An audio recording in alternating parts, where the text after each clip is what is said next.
Hello friends, శాస్త్రవేత్తలు ఎన్ని ప్రయోగాలు చేసినా ఇంకా ఎన్నో రహస్యాలు దాగుంటున్నాయి. అటు విశ్వంలో కావచ్చు, ఇటు సముద్రంలో కావచ్చు.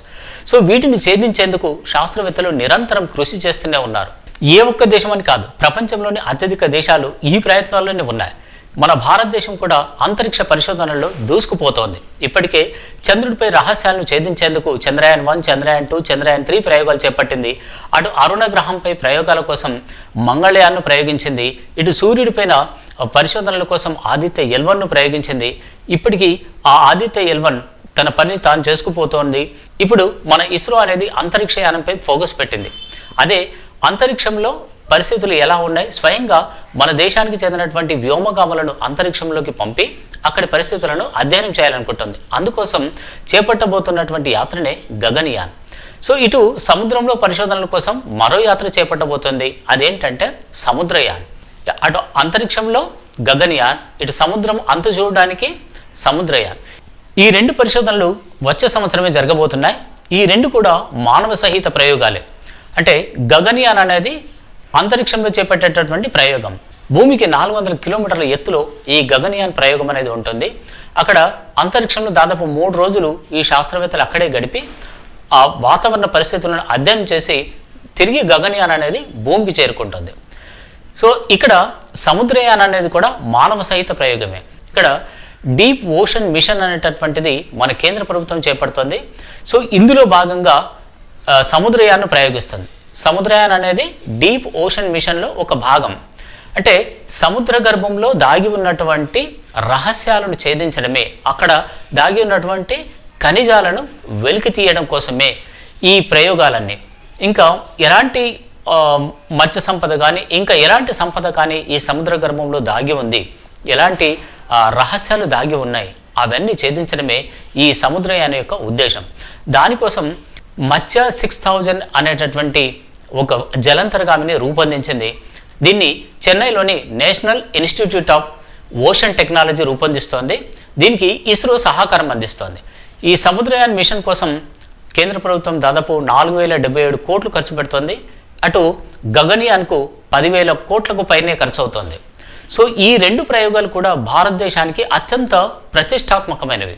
అందుకే వీటిని వచ్చే సంవత్సరం చేపట్టబోతున్నారు. అటు గగన్యాన్ మిషన్లో 4 వ్యోమగాములు అంతరిక్షంలోకి వెళితే, ఇటు సముద్రయాన్లో అంటే మత్స్య 6000 అనే జలంతరగామిలో 3 శాస్త్రవేత్తలు సముద్రం అడుగు భాగంలోకి వెళ్తారు. గగన్యాన్ అనేది 3 రోజుల అంతరిక్ష యాత్ర. ఇక్కడ సముద్రయాన్ అనేది కేవలం 12 గంటల పరిశోధనకు సంబంధించినటువంటి యాత్ర ఇది. సో ఇక్కడ ఏంటంటే 12 గంటలు అంటే సముద్రంలోకి వెళ్ళి అక్కడ పరిశోధనలు సాగించి తిరిగి వచ్చేయడానికి పట్టేటటువంటి సమయం. ఒకవేళ అక్కడికి వెళ్ళిన తర్వాత ఈ జలంతర్గామికి ఏదైనా సమస్య వస్తే తట్టుకోవడానికి అందులో దాదాపు 96 గంటలకు సరిపడేటటువంటి ఆక్సిజన్ ఉంటుంది. అంటే వీళ్ళు వెళ్ళేది 12 గంటల కోసమే అయినా ఒకవేళ అనుకోని అవాంతరాలు ఎదురైతే దాదాపు 4 రోజుల పాటు ఆ సైంటిస్టులకు ఎలాంటి ప్రమాదం వాటిల్లకుండా ఆక్సిజన్ సరఫరా అనేది ఉంటుంది. సో అది ఈ జలంతర్గామి ఉద్దేశం. ఇక జలంతర్గామి అనేది సముద్రం లోపలికి 6000 మీటర్ల లోతు అంటే దాదాపు 6 కిలోమీటర్ల లోపలికి వెళుతుంది. సో ఇంతవరకు పైన మాత్రమే అంటే సముద్ర ఉపరితలం మాత్రమే ప్రయోగాలు జరిగాయి. ఈ స్థాయిలో ఇప్పటికీ కేవలం ఒక 5 దేశాలు మాత్రమే ఇలాంటి ప్రయోగం చేపట్టాయి. America, Russia, China, Japan and France. So ఇప్పుడు ఈ ప్రయోగం సక్సెస్ అయితే భారత్ కూడా వాటి సరసన చేరబోతోంది. అంటే జలంతర్గామి సముద్రంలో ఎంత లోపలికి వెళుతుంటే నీటి పీడనం అనేది అంతగా పెరుగుతుంది. అంటే దాదాపు 6 కిలోమీటర్ల లోపలికి వెళ్తుంది కాబట్టి అక్కడికి వెళ్ళేసరికి 600 రెట్ల ఎక్కువ పీడనం ఉంటుంది.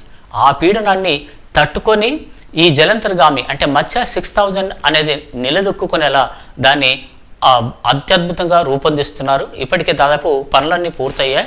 అంటే వచ్చే సంవత్సరం అటు గగన్యాన్ ఇటు సముద్రయాన్ రెండు చేపడతారు. సో ఈ రెండు సక్సెస్ అయితే భారతదేశానికి ఇక తిరిగి ఉండదు.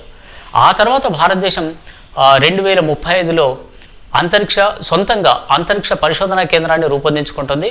ఇక 2040లో మన వ్యోమగాములు సొంతంగా అంటే చంద్రుడిపై అడుగు పెట్టేలాగా ఆ మిషన్ చేపట్టబోతున్నారు.